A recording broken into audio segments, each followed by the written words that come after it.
I was further deeply shocked and repulsed as my realization of what was happening sunk in, and especially as my mind was now reeling from this absolute betrayal by someone I had inherently trusted as a good guy who cares about people, including me, because of his public persona.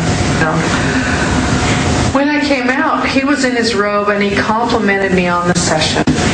I felt I could leave without further problems from him, but I was wrong in that surmising. I was freaked out and trying to act calm and collected so as not to look vulnerable and so as to keep any other weirdness from him from happening. He engaged me in small talk as I headed for my massage table to break it down, and he came over to where I was while I was trying to pack up. And then he wrapped me in an inescapable embrace as I turned around, giving this come hither look deep into my eyes, and caressed my back and buttocks and breasts. I squirmed to try and get out of his grasp, telling him to stop, don't, several times, and I finally told him instead, "You're being a crazed sex poodle," hoping that he'd realize how weird he was being, yet he persisted. He was much stronger than me, bigger than me, and insistent. It was completely unnerving, and I realized that resistance was making him giggle and pursue more strongly. And I knew then that this resistance was a dangerous tactic to use if I wanted to avoid being raped.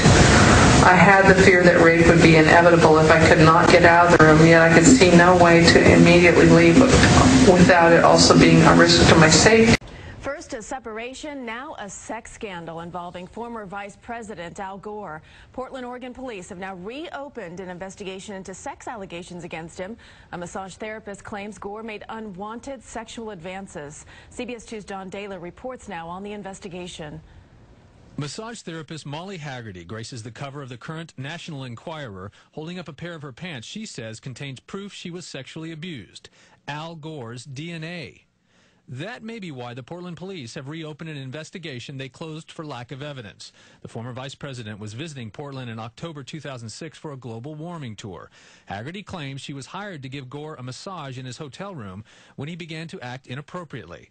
She initially filed a complaint but later told police she didn't want to file criminal charges. She changed her mind last year when she gave police a 2-hour statement. And then he wrapped me in an inescapable embrace as I turned around, giving this come hither look deep into my eyes, and caressed my back and buttocks and breasts. I squirmed to try and get out of his grasp, telling him to stop, don't, several times, and I finally told him instead, "You're being a crazed sex poodle," hoping that he'd realize how weird he was being, yet he persisted.